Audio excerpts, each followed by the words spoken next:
Just too anxious for a lot of things. I get very nervous all the time. Not even about like major life things. Just like about in everyday situations. Like, this is my regular speaking voice, but if I'm in a public bathroom and someone knocks too suddenly on the stall door, I go into a whole different speaking voice, which is, hey, someone's in here! Someone's in here! So if they're gonna be like, I think there's a carnival barker in there. I think someone's trying to drum up business for a carnival. I decided to do something about all this anxiety recently. I decided I was going to try and get a Xanax prescription. I don't know if anyone here has ever tried Xanax, but it's fantastic. Very muted claps for Xanax. You don't really get woos. It's more like, yeah. I didn't know how to get a Xanax prescription, though. Drugs like that are tricky sometimes. But I talked to a friend of mine, and he said, hey, I did this. He said that he had a regular doctor's appointment, and at the end of it, he said to his doctor, hey, doctor, sometimes I get nervous on airplanes. And the doctor just wrote him a Xanax prescription. And I was like, yeah, that's the type of lowbrow shit I'm looking for. I'll take your advice, friend I've never listened to before. So I go to a clinic, and I go in, and I'm just going to go in for, a regular type of checkup, and at the end, I'll ask about Xanax. So I get to the front desk, and they have a why are you here sheet. And I want to pick something that will get me in and out really quickly. And I look down, and I see frequent urination. And I was like, perfect.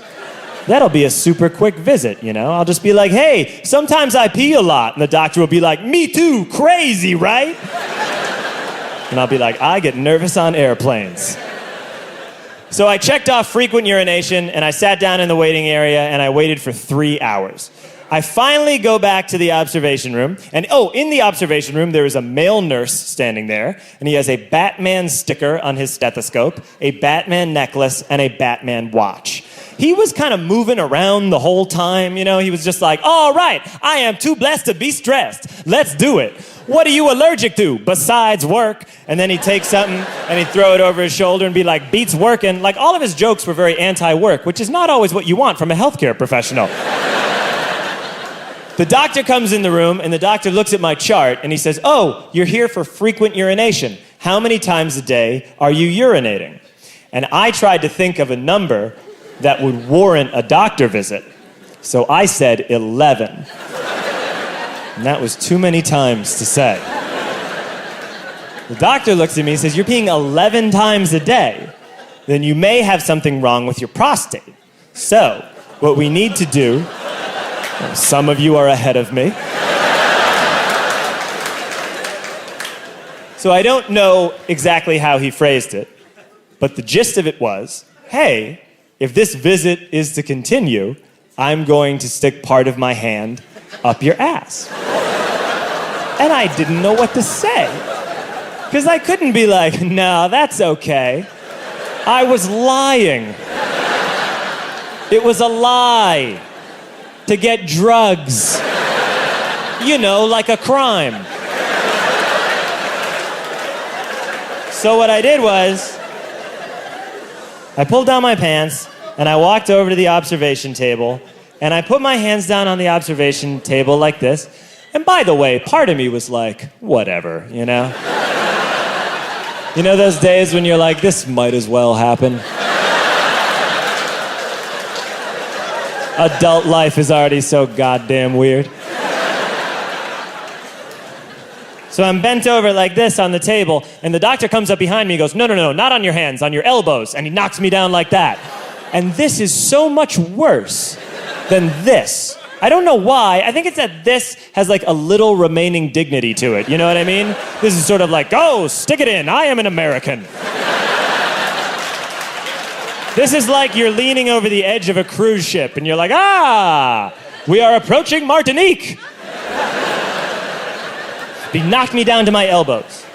And then he stuck his hand in. And you know how sometimes you're like, I bet I know what most things feel like, You just think you'll know. I did not know what this was gonna feel like. And this was the actual sound I made. I went, oh. But I didn't say it. Like it came from my vocal cords, but it was totally involuntary. It was as if a ghost had been trapped in my belly and finally flew out towards the light. And then, when he pulled his hand out, we've gotten to know each other pretty well.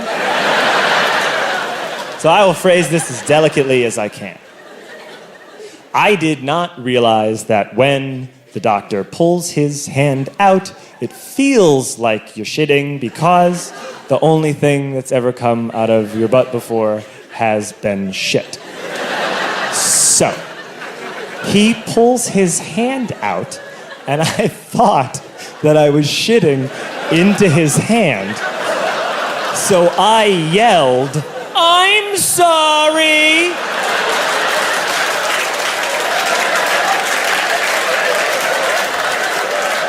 This is a very routine procedure, by the way, for most doctors.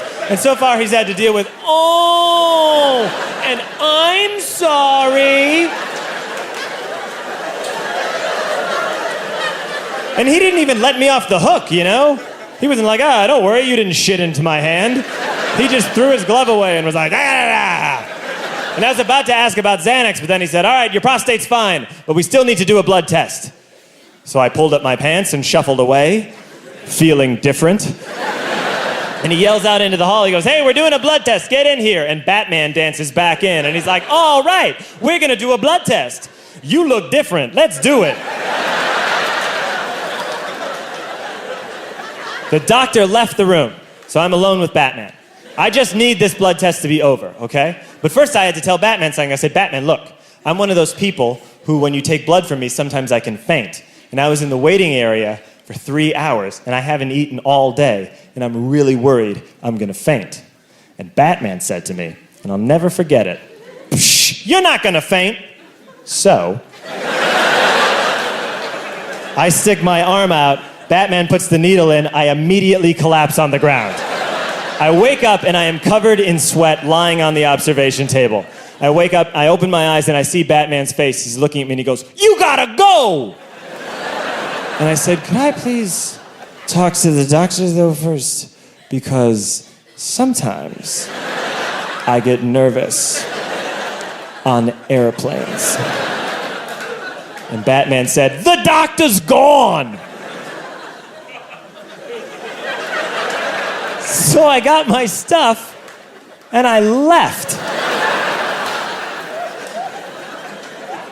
The moral of the story is that if you've been nervous your entire life, you should ask your doctor about Xanax, because if you lie to him, he will stick his finger in your ass. And if you do suffer from frequent urination, keep it to yourself. I went to that clinic 2 years later for a different checkup, and as I was leaving, who did I run into but Batman? And he smiled at me, and he was wearing reading glasses to show that time had passed. Thanks very much for listening to me. My name's John.